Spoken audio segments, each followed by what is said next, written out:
ಮಾಡುತ್ತಿದ್ದು, ವರ್ಷದ 2 ದಿನಗಳು ಮಾತ್ರ ಈದ್ಗಾ ಮೈದಾನಗಳಲ್ಲಿ ಸಾಮೂಹಿಕ ಪ್ರಾರ್ಥನೆ ಸಲ್ಲಿಸುವ ಉದ್ದೇಶ ಎಲ್ಲರೂ ಒಟ್ಟಾಗಿ ಪ್ರಾರ್ಥನೆ ಸಲ್ಲಿಸಿ ಪರಸ್ಪರ ಮುಖಾಮುಖಿ ವಿನಿಮಯ ಮಾಡಿಕೊಳ್ಳುವುದಾಗಿದೆ.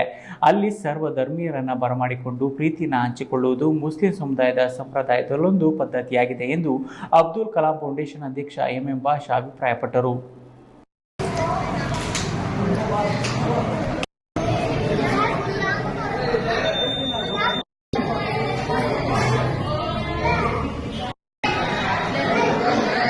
ಈ ವರ್ಷ ಹಿಂದೂ ಮುಸ್ಲಿಂ ಹಬ್ಬಗಳು ಒಂದೇ ದಿನ ಬಂದಿದೆ. ಹಿಂದೂಗಳಿಗೆ ಹೊಸ ವರ್ಷದ ಹಬ್ಬವೆಂದೇ ಬಿಂಬಿತ ಚಂದ್ರಮಾನ ಯುಗಾದಿ ಬಂದಿದ್ರೆ, ಮುಸ್ಲಿಮರಿಗೆ ಪವಿತ್ರ ರಂಜಾನ್ ಅದೇ ದಿನ ಬಂದಿದೆ. ಹೀಗಾಗಿ ಎರಡು ಧರ್ಮದ ಜನ ಒಬ್ಬರಿಗೊಬ್ಬರು ಶುಭಾಶಯ ವಿನಿಮಯ ಮಾಡಿಕೊಂಡು ಹಬ್ಬ ಆಚರಣೆಗೆ ಸಿದ್ಧತೆ ನಡೆಸಿದ್ದಾರೆ.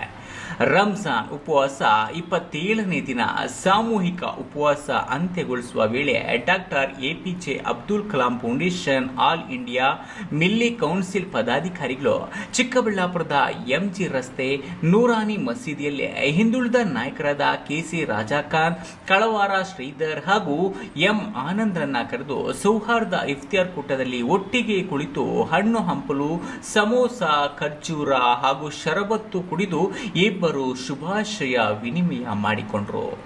ಈ ವೇಳೆ ಅಬ್ದುಲ್ ಕಲಾಂ ಫೌಂಡೇಶನ್ ಅಧ್ಯಕ್ಷ ಎಂಎಂ ಬಾಷಾ ಮಾತನಾಡಿ, ಮುಸ್ಲಿಮರಲ್ಲಿ ವರ್ಷಕ್ಕೆ 2 ಹಬ್ಬಗಳು ವಿಶೇಷವಾಗಿ ಆಚರಿಸುತ್ತಾರೆ. ಬಕ್ರೀದ್ ಮತ್ತು ರಂಜಾನ್ ಹಬ್ಬದ ವೇಳೆ ಎಲ್ಲರೂ ಒಟ್ಟಾಗಿ ಈದ್ಗಾ ಮೈದಾನಗಳಲ್ಲಿ ಸಾಮೂಹಿಕ ಪ್ರಾರ್ಥನೆ ಸಲ್ಲಿಸುತ್ತಾರೆ. ಕಾರಣ ಅಲ್ಲಿ ಸರ್ವ ಧರ್ಮೀಯರನ್ನ ಕರೆಸಿ ಅವರೊಟ್ಟಿಗೆ ಪ್ರೀತಿಯನ್ನ ಹಂಚಿಕೊಂಡು ಶಾಂತಿ ಸೌಹಾರ್ದತೆಯನ್ನ ಗಟ್ಟಿಗೊಳಿಸುವುದು ಒಂದು ಭಾಗವಾದರೆ, ವರ್ಷ ಪೂರ್ತಿ ಸಣ್ಣ ಪುಟ್ಟ ಮಸೀದಿಗಳಲ್ಲಿ ಪ್ರಾರ್ಥನೆ ಸಲ್ಲಿಸಿಕೊಂಡು ಆಯಾ ಪ್ರದೇಶ ಏರಿಯಾಗಳಿಗೆ ಸೀಮಿತವಾಗಿರುವ ಜನರನ್ನ ಒಟ್ಟಾಗಿ ಸೇರಿಸಿ ಪರಸ್ಪರ ಎಲ್ಲರಿಗೂ ಪರಿಚಯ ಮಾಡಿಸುವ ಉದ್ದೇಶವಾಗಿದೆ ಎಂದರು. ಕರಡೇದಾಗಿ ವರ್ಷಕ್ಕೆ ಒಮ್ಮೆ ಆದರೂ ಎಲ್ಲ ಜನಾಂಗ ಒಂದು ಕಡೆ ಸೇರಿ ಐಕ್ಯತೆ ಭಾವೈಕ್ಯತೆಯಿಂದ ಹಬ್ಬ ಆಚರಣೆ ಮಾಡಿ ಒಬ್ರಿಗೊಬ್ರು ಶುಭಾಶಯಗಳನ್ನು ಕೋರಲಿ ಅಂತ ಹೇಳ್ಬಿಟ್ಟು ನಮ್ಮ ಪ್ರವಾದಿಯವರ ಕಾಲದಲ್ಲೂ ಕೂಡ ಅದೇ ರೀತಿ ಮಾಡಿಕೊಂಡು ಅದನ್ನು ಪ್ರಪಂಚ ಇರೋವರೆಗೂ ಎಲ್ಲರೂ ಒಗ್ಗಟ್ಟಾಗಿ ಸೇರುವಂಥ ಒಂದು ಸ್ಥಳ ಅಂತ ಊರಿನ ಆಚೆ ಕಡೆ ಒಂದು ಈದ್ಗಾ ಮಾಡಿ ಆ ಈದ್ಗಾದಲ್ಲಿ ಊರಿನ ಎಲ್ಲರೂ ಒಂದೇ ಕಡೆ ಸೇರೋಂಥ ಹಬ್ಬ ಇದು ರಂಜಾನ್.